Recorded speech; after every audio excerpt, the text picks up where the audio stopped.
What's up, guys? It's Rey-Jay back with another video. And in this one, I want to break down what's happening with SPY, Tesla, NVIDIA, the QQQ, and a couple of other tickers. I'm also going to break down what's going on with CPIs. The data came in a little bit above expectations as we saw some increases in core CPI. But just note that I am not a financial planner, so take nothing I say as financial advice. And also, if you guys can, please check out my Webull link. If you deposit any amount of money, you're guaranteed 12 free stocks. If you deposit $500, you're guaranteed 20 in total, and deposit $25,000 or more, and you're guaranteed 75. The offer ends very soon in just about 3 weeks. Anyways, now let's talk about the market. So, as far as SPY goes, I just want to mention that this has attempted to kind of dip a little bit. That's getting bought up a little bit as well right now, but I just want to say that there is a risk of a little bit more downside because of how CPI ended up looking. As a person known as Garrett Soloway summarized everything very, very well. So they said that there's inflation upticking and jobless claims is rocketing higher. No data that reinforces the narrative that everything is fine and perfect. So, yeah, you could basically say that not everything is perfect so far, and that's why the market has a little bit of complications that are developing. But let's talk about what happened with this data and why people are saying this. So, today's Thursday, October 10th, 2024. The markets just reacted to CPI. So core CPI month over month came out at 0.3%. That is above the 0.2% expectation. Core CPI year over year was at 3.3%. This is also slightly above the expectation of about 3.1 to 3.2% and an increase compared to what we got during the previous reports. Inflation month over month was at 0.2%. That's for all items. This was at 0.2%, which is the same as before, but still above what we were expecting. And finally, inflation year over year was at 2.4%. This is above expectations, but a slight decrease compared to before. So I hope that's as clear as possible. The majority of the data was close to what we saw before, but it's almost everything was above expectations, above what we were expecting. We expected numbers to be lower. They came in a little bit hot for some of these. And then on top of this, we had initial jobless claims at 258,000. This is well above expectations of 230,000. And then jobless claims, the 4-week average was at 231,000, above expectations, with continuing jobless claims at 1.86 million, above expectations. So the jobs numbers were not the best, showing more signs of weakness. But the main thing is CPI, and that was also not looking as great. So let's look at the chart right here. Basically, you have all items CPI on a very, very nice downtrend, it's continuing to downtrend quite well. We were expecting it to downtrend even harder, so we were expecting lower numbers for all items, but it was still okay, not that bad. But there is a slight concern right here. So you look at CPI for the core side. This is without food and energy. So the purple line you see right over here, this one is showing a slight increase. We saw a slight increase compared to the last report. This is the first time we got an increase compared to what we saw before in like many, many months, because we've had many months of decent CPI data, but now we're starting to see a slight uptick. So not the best of news for core. And then on top of that, you have to consider that we have more events that could affect oil, that could affect this. So we'll see how things go. So core is going up a little bit, not the best for the markets. This may end up dipping a little bit. This bar might be going up a little bit. That could be a little bearish. We'll see how that's priced in.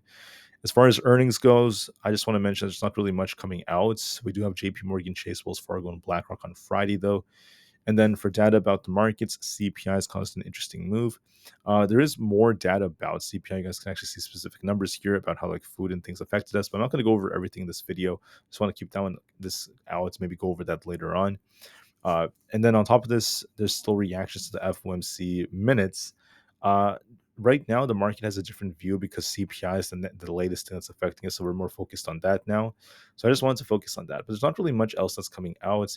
Do not forget that Tesla has this robotaxi events today after the market closes during the evening time, and that's pretty much it.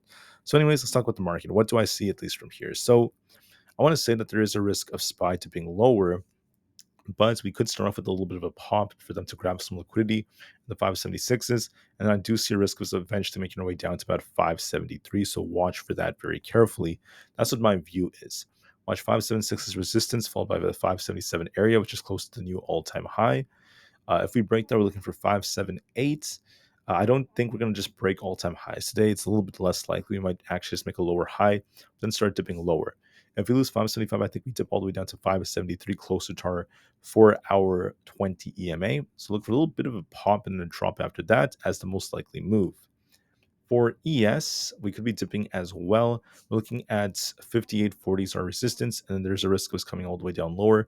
If 58.20 fails us, we're looking for 5800 flat and 57.84 below that. Look for a little bit of a pop into the upwards direction and a continuation lower all the way down to 5800. So we'll see how things end up going, but I think we might be dipping closer to the lower 5800s. Watch for that on ES. We could pop first before it ends up happening. NVIDIA is turning on the 4-hour time frame, looking a little bit more bearish. We have this resistance to watch for around this 132 area. If we break that, we could be looking for 184. It's possible we grab liquidity at 132 before it starts dipping, but there is a risk of us coming down to 129 at least, if not 126 if that fails us. So look for a pop and a dip back down to 129, if not 126.5, and we'll see how things end up going. For Bitcoin is once again looking a little bit more bearish. It's continuing to fall as we're rejecting right over here. We have this resistance to watch for around 61,250, and we could continue to fall all the way down towards 60,000. I think we could even fall all the way down to where these imbalances happen to be, closer to 59,200. So Bitcoin looks a little bit more bearish to me. May pop a little bit higher first to 61,000, even 61,500, close to this resistance before it starts dipping. So watch for that. For Tesla, I think Tesla's going to see a lot of range bound price action, and the real move is going to come tomorrow once we get the robotaxi event. So that's the biggest catalyst for Tesla. Might not do much right now. Might see a lot of sideways price action between 240 and 244. But the broader market's dipping could slow Tesla down a little bit, so be mindful of that. If 240 fails us, look at 238. And if that fails us, we turn more bearish. And if we break past 244, look for 247. If that breaks, we turn a little bit more bullish for 250. I think it's just going to be stuck in the middle, just kind of chop around a lot. So we'll see how it goes. And the big move is going to come tomorrow, depending on the robotaxi event. For NQ, we look a little bit weaker. We have this resistance to watch for around the 20,400 area. If we lose 20,200, we're looking for basically 20,278, followed by 20,176. My gut tells me this could pop up and start dipping down to 20,278. So look for some downsides, as a stronger possibility. For the QQQ, we could be dipping a little bit lower. We have 493 to watch for. If we break 493, we're looking for basically 495 plus. If you reject off that, we could be dipping back down to 488. So looking for 490 support, 488. And if that fails us, we're looking for 485.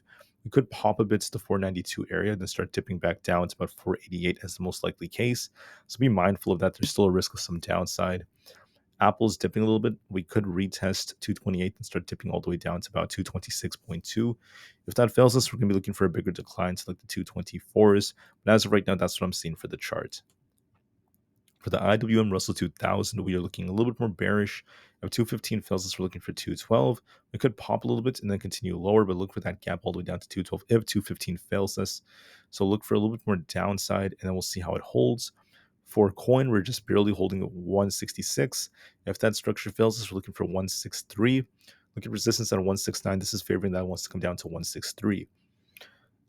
Amazon has a little bit of bullish news that came out as they're expanding their pharmaceutical industry and same-day delivery for medication. I just want to say that we have 188 and 190 as resistance areas, and I think it's possible we try to go a little higher for 188, and then we'll see if we reject off that to start dipping back down to 185. So look for 188 to 190 as a resistance zone, and if we reject off one of these levels, we could be looking for 185, so watch for that very carefully.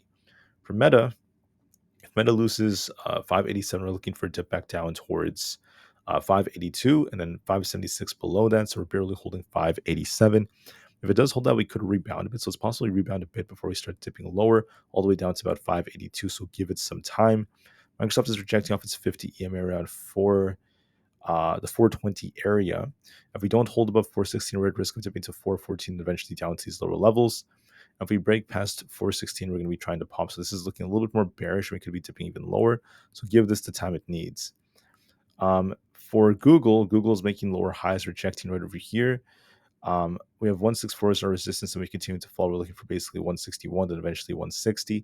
I could be looking for a pop and a dip lower towards 162, and I think we could be dipping to the lower 160s as well. So we'll give this the time it needs and be very, very patient nonetheless.